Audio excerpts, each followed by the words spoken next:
episode. We have got tons of information coming at you as always. We've got Thru-hikers reporting in that are out there on trail. We got some folks that are getting off. One of you might be surprised. We've got folks that have summited, and one of those is an absolute legend.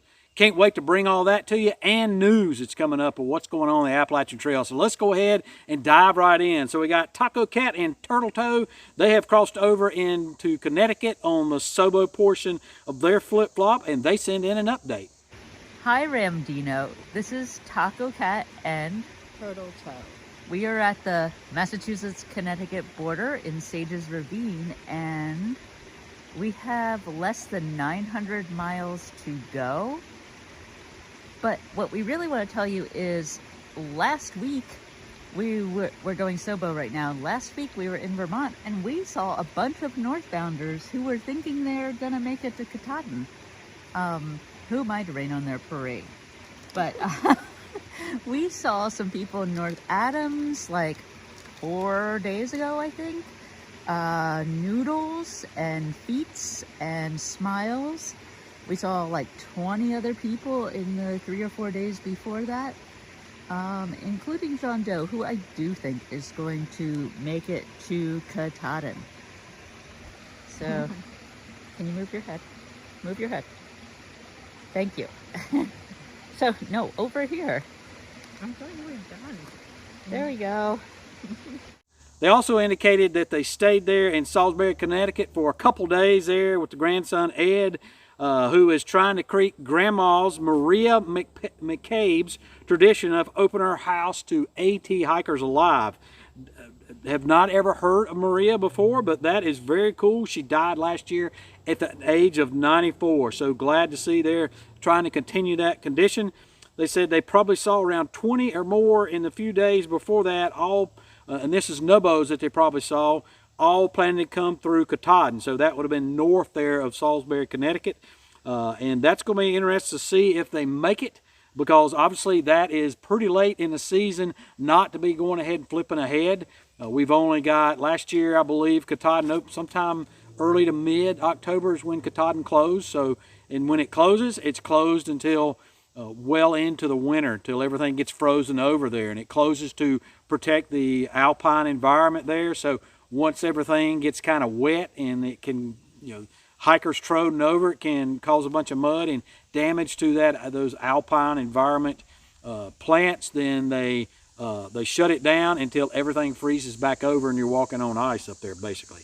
And then we got Chase. He has made it to Grayson Highlands. Didn't get his usual check-in this week because they had problems with internet, and that's something that happens to hikers out there on the trail, obviously. But he did indicate that he's going to be in Damascus today, and he's 2,000 miles are done. He's got about 200 to go. So probably in the next 2 weeks, he will be finishing his 2024 that because of Helene crossed over into 2025. So good to hear that, Chase. Looking forward to your continued updates. And then we got Princess Peach. She is in New York on her Sobo portion of her flip-flop, and she said she had a really awesome moment on the trail there. So she passed through the area, actually the spot where she broke her leg on her thru-hike attempt in 2022. So she broke her leg. She had to have search and rescue come up there and get her. She sent this picture of her there with search and rescue, and then her today completely intact. So that is awesome to see that. I'm sure that was really a head game to see her for her to get through that area where she broke her leg and she had to get off trail. So sure, it conjured up all kind of bad memories, but great memories because she made it past there, right? And when she had to the search and rescue had to get her out of the wilderness there, it ran on into the night because she was in such an area where they couldn't get to her with ATVs or anything like that. So she had to be carried off. But in any case, congratulations, Princess Peach, on making it that far. And then we got Pace Setter and Uncle Bill. They check in from Maine. They got to see their first sight of Mama Kay and send in this very cool update. Hey, Ramdino, Pace Setter and Uncle Bill here. We're on top of Pleasant Pine Mountain,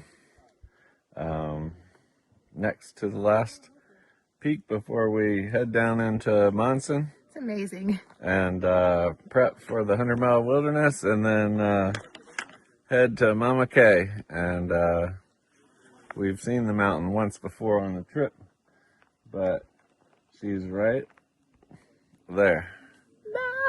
I don't know if it'll show up in the video, but Off in the distance. the farthest mountain in the distance is the finish line. Pretty excited. Very. So we stayed at the Sterling Inn about 7 miles back last night, and the night before we took a zero, and it's under new ownership.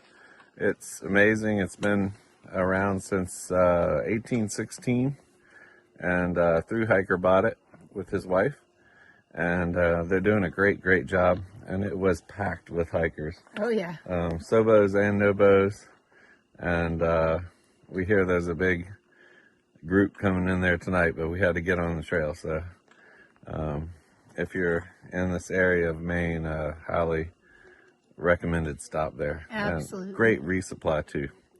So we're doing great, and a couple of days to Monson, and then the 100-mile wilderness, and we'll keep you updated as we progress. Have a nice day. Raleigh and Van Go, they have made it to Maine Route 27 just a day or so ago, and that is just south of the Bigelow Range. So they're obviously well into Maine now, and they are going to be finishing probably in the next few weeks. Hopefully they will get there before Katahdin closes down. And this picture he sent us in here, this is from the South Crocker Mountain. So that's awesome. So before we hear about the summits and the folks that have gotten off trail, the news, let's go ahead and hear from our sponsor today. You know, there are times when you got a list that you got to get done and something just ain't hitting right. You're missing something on there. Times like this. What are you doing? I'm working on your list. When are you going to be done? I'm done now. What are you doing? I'm working on your list. When are you going to be done? I'm done now.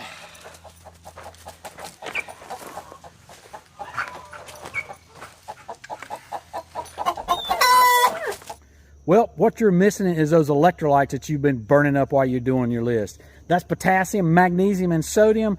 All those things are in Element Drink Mix. And it's got no junk in it, no sugar, works for any type of diet out there, and it's going to get those electrolytes back into you and what you're missing out there to help you work on that list. And right now, if you go to drinklmnt.com/Ramdino, you'll get a free sample pack with any order. And they got a bunch of good flavors out there, folks. That's drinklmnt.com/Ramdino. Go and get you some. Thanks a lot, Element Drink Mix, for helping me to bring this channel and bring it out there to help share this with folks in the hiker community and help build the hiker community and support the Thru-hikers.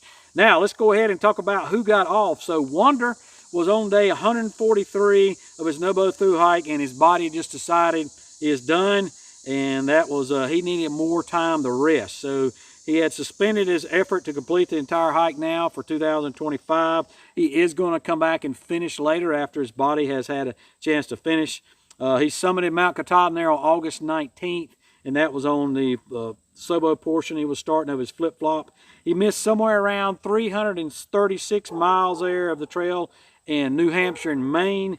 And he's very disappointed he couldn't finish, but he has got to go back and rest and recover. So appreciate you letting us know about that, Wander. So many times people don't let us know when they're off the trail, and so we wonder, no pun intended, what happened to them. So we care about you folks. If you get off trail, let us know.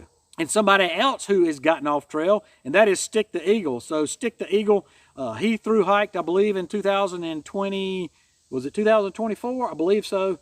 In any case, he has gotten off, so he was doing a Sobo attempt this time, and because of some circumstances, we had to go out and get a job, right? So he just couldn't make it, still working on getting that worked out, but in any case, his Sobo attempt this year is off. Good. Hey, Daisy. Daisy just showed up, folks. I know a lot of you people ask about Daisy when I have to go inside due to weather or heat, but Daisy is a part of the channel as well, so Daisy is doing good, as you can see. All right, girl, give the channel a hello, and let's go ahead and hop down. Any case, so we got Dog Tag. He is summited. So Dog Tag was hiking for I can't remember the exact name of the organization, but it's something to do with 22, and that's because there are approximately every day 22 veterans and first responders take their own lives each day across the country. And so he's hiking for them, and he got his name Dog Tag because for every veteran that he's aware of and that he knows people have sent their names in, and first responders, he's created a dog tag, and he carried those dog tags with him. So looking at the size of his bundle of dog tags, he must have had 8 pounds worth of dog tags hanging on him. But in any case, he summited, and he summited on September 11th, 911. So how awesome is that on the anniversary of September 11th, that is when he summited. And of course, that is one of the driving forces behind veterans and first responders taking their lives is due to their role that they played in the September 11th, either due to war or helping people there, particularly around where the areas were where the buildings came down, where the airplanes were impacted in Sharpsville, Pennsylvania, and New York City, and the Pentagon in Washington, D.C. So thanks a lot for that dog tag. That is awesome. Congratulations to you. So he sends in his final update. All right, Ramdino, dog tag here. It's 9/11. My dog tags and I have arrived at the summit of Katahdin. So thanks for following me. Thanks for all your support. And we'll do 2 videos, one just by myself. And then when the whole family gets here, we'll do a quick short one with the whole family. So for now, dog tag out. So Dog Tag started off, he was bag tag at Springer on February 16th. He was number 151. And when he summited, which of course is, like I just said, was 9/11, it was summit tag number 510, meaning there's been 510 Nobo Pure that have finished this year. I'll go back and bring it to you next year and next week and let you know how that works out with where we were this time last year. If everybody's talking the same that I've heard from trail providers and stuff, that looks like we're down about 30% or more from folks that have thru-hiked last year to this year.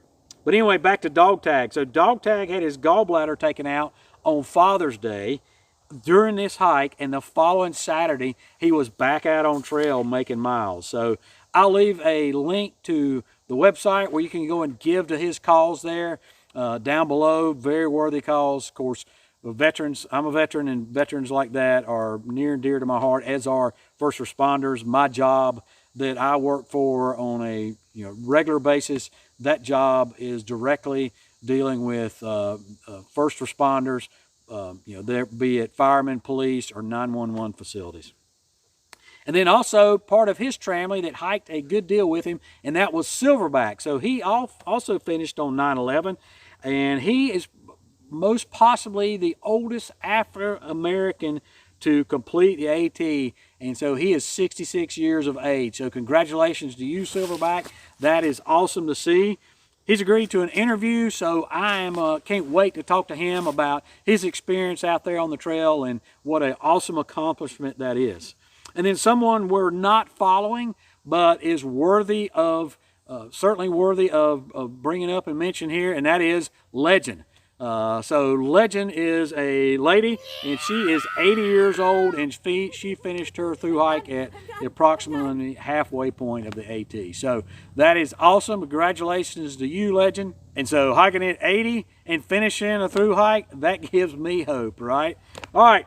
So let's talk about the news before we get to that news. If you got anything out of this so far or anything coming up, leave me a comment, particularly subscribe to this channel. Give me a thumbs up and share it with other folks so that they'll know how to get to the channel. The algorithm will drive them here, and we can bring more people to support the Thru-hikers, but more people that can be a part of this great community that we're all a part of. All right, let's go ahead and talk about the news. So we got Maple. She checks in. Maple is a trail angel up in New Hampshire, and her trail magic is that she puts out water caches. And so we've talked about, and we'll talk about a little more here, that it has been extremely dry up in New England this year. And just between 8/15 of this year and 9/13. So halfway through August and up until September, she has put out 102 gallons of water cache. Wow, that is awesome. So appreciate that, Maple. She says it's dry up here and she's still seeing sobos.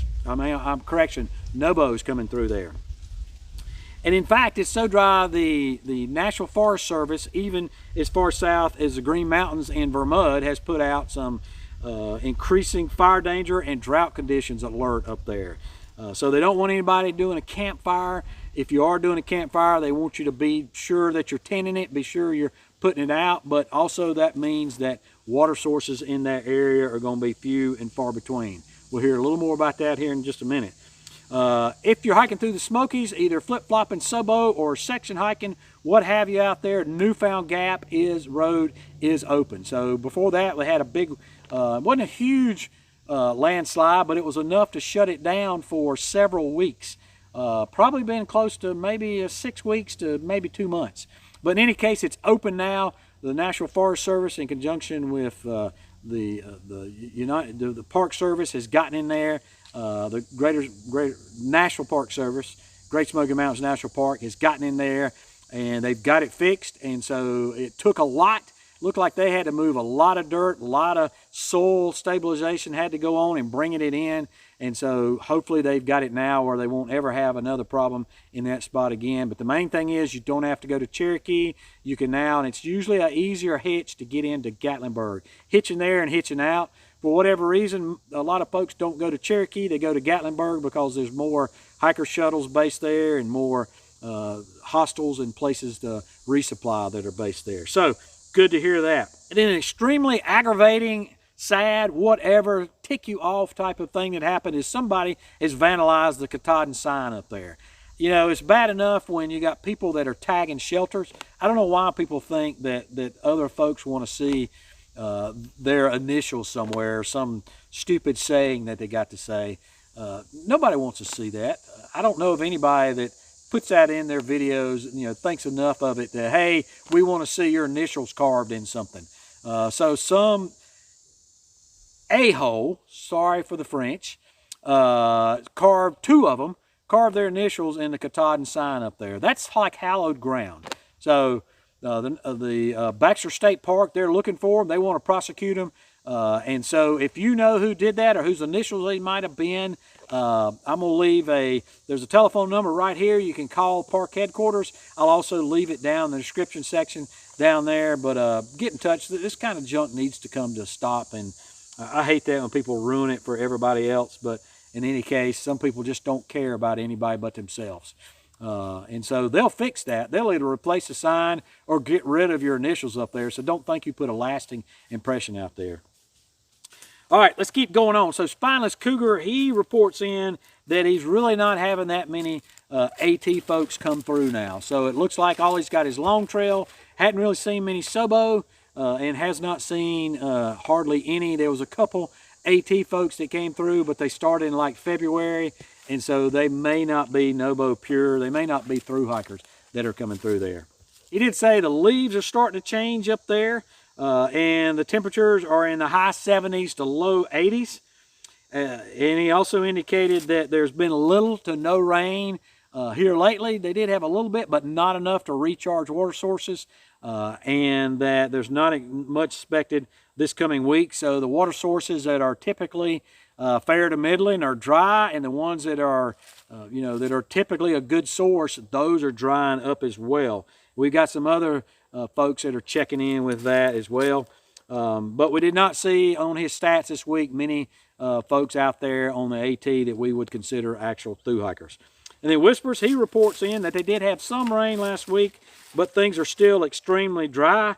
He indicated they strolled across a couple fords and didn't get wet that are usually up to his rear end. And in this case, it didn't even get wet up there. So that is a testament to how dry some stuff is going on up there in the New England states, and we're hearing that across the board with everybody. He did say it's getting colder up on Mount Washington, so you need to make sure that you've got some winter gear, something that if you're going through the whites, particularly the presidentials up there that are high altitude, you need to make sure that you've got the appropriate colors for them. And he said the fall colors there are definitely start to show. He said he would think that Nobo season is still in high gear there. So he's still seeing a lot of Nobo. Of course, New Hampshire's north of Vermont. It's the next state north. And so that right now is probably where most of the people are coming through. The bubble right now looks like it was really on the hiker heat map. It should already be in Maine, but for whatever reason, and of course we've talked about the inaccuracies due to the years over other episodes and how we thought it maybe had caught up and normalized, but in any case, right now he's still seeing a lot of Nobo coming through the whites. He said that the folks out there are rushing to get to Katahdin in the next month or so while they got it left, and they realize that they may not have enough time and people are starting to flip up, but he did say this has been the busiest part of the year. And then the George Washington and Jefferson National Forest have closed National Forest Service Road 89. So this is at mile Nobo 492.8. Let's call it 493. And that's down around the Grayson Highlands area. So right now you're not going to be able to get to that area. So the parking lot is closed. You can't get out from that area because the road there has been damaged due to washouts. And they're probably still working on some, you still got trees and stuff coming down that were weakened during Helene. So right now, do not count on that. And then this week's crazy affiliate requests. So I get these crazy affiliate requests every single week. And I've shared some of those with you, from all kind of weird stuff. Adult toys, jewelry. Well, this week we had a pee-powered light. So this was a light that, I guess if you peed in, that it would put out light. It also charged your phone. So they wanted to send me a free unit to test. So I guess I'd have to pee in it. They said they were going to give me a 30% commission for every light that you folks bought. I think it's like a $120 light or something. I don't think I would pay $120 for a light I had to pee on or pee in.